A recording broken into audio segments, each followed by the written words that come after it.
Hi everyone! Una sa lahat, magdasal muna tayo. Ito ang dasal ko para sa inyo at para sa ating lahat. Naway dinggin tayo ng Diyos kung tayo'y sapitin ng hirap at dusa. Naway ingatan tayo ng Diyos. Naway ang hiling natin ay Kanyang ibigay at sa panukala ay laging magtagumpay. Naway tanggapin natin ang ating kahilingan. Amen? Okay, Hebrews 7 verse 27 nasusulat na minsang naghandog si Jesus at iya'y magpakailanman nang ihandog niya ang kanyang sarili. Okay, in 2 weeks ay Holy Week, pag-alaala natin sa pagkamatay ng Panginoong Hesukristo sa cross. 2024 years ago, ipinako ang Panginoon at namatay sa cross dahil sa ating makasalanan. At muling nabuhay sa ikatlong araw, umakyat sa langit at nakaupo ngayon sa kanan ng Diyos at muling magbabalik to judge the living and the dead ayon sa kasulatan. Okay, nung unang panahon sa Old Testament, naghahandog sila ng mga hayop para sa kasalanan. Pinapatay nila ang hayop at inihahandog bilang hain upang mapatawad sila sa kanilang makasalanan. So gayon ang ginagawa nila hanggang sa dumating ang Panginoon. Nang dumating ang Panginoong Hesus ay nahinto na ang paghahandog ng mga hayop para sa kasalanan sapagkat na-fulfill o naganap na ng Panginoon ang paghahandog para sa kasalanan ayon sa kasulatan. Okay, sinasabi sa kasulatan na halos lahat ay nililinis sa pamamagitan ng dugo at walang kapatawaran kung walang pagbububo ng dugo. Sa Old Testament, mayroon silang tinatawag na sacerdote or high priest. Siya ang naghahandog ng mga hayop, unay para sa kasalanan niya at para sa mga tao. At ang dugo din ng mga hayop ang nagpapatibay ng tipan nila sa Old Testament. Sa New Testament naman, ang Panginoong Hesukristo ang ating high priest. Siya ang ipinangako ng Diyos na high priest magpakailanman sapagkat wala nang pumalit sa Kanya. Ipinangako ng Diyos na si Jesus Christ ang ating high priest magpakailanman tulad ng pagka-high priest ni Melchizedek ayon sa kasulatan. Okay, noong unang panahon ang high priest ay naghahandog taon-taon. Ngunit ang Panginoong Hesukristo ay minsan lang or isang bisis lang naghandog ng kanyang sarili para sa ating mga kasalanan at iyon ay sapat na.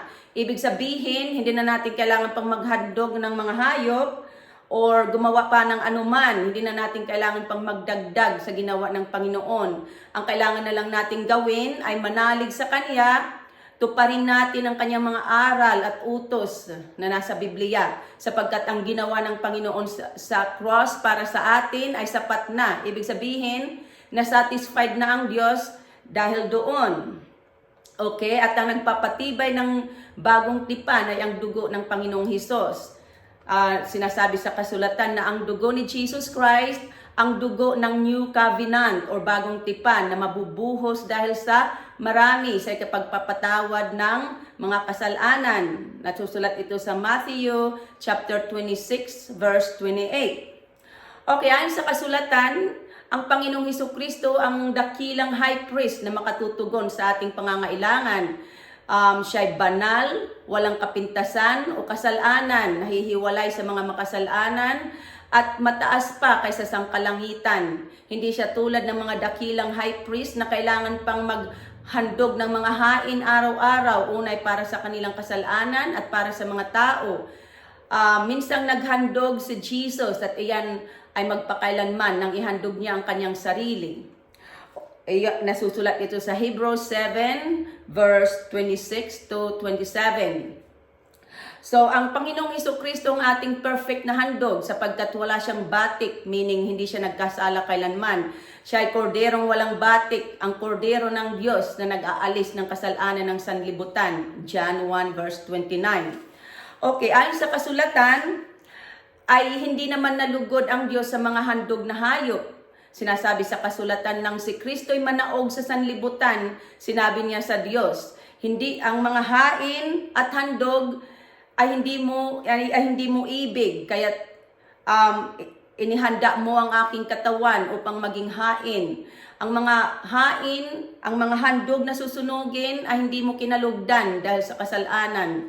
Kaya't sinabi ko, narito ako, O Diyos, upang tupdin ang iyong kalooban ayon sa nasusulat sa kasulatan tungkol sa akin.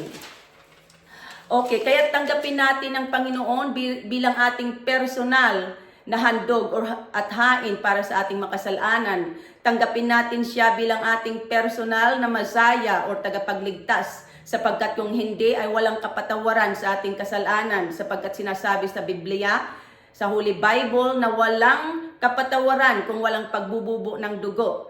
Ang ating Panginoong Hesukristo ay nagbubo ng sarili niyang dugo para sa ating kasalanan. Dahil dyan ay makalalapit tayo sa Diyos. Dahil kay Kristo na tagapamagitan natin sa Diyos Ama. Si Kristo ang walang sala. Sapagkat si Kristo ang handog sa ikapagpapatawad ng kasalanan natin at ng kasalanan ng lahat ng tao according to 1 John 2 verse 2.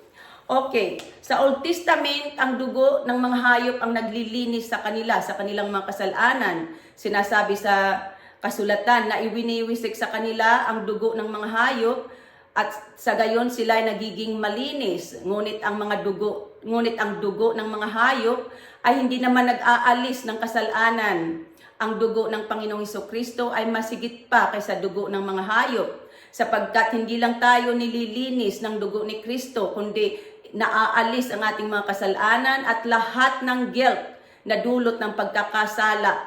Ang dugo ni Kristo ang naglilinis sa puso't isip natin, kaya't nagiging banal at malinis tayo sa paningin ng Diyos.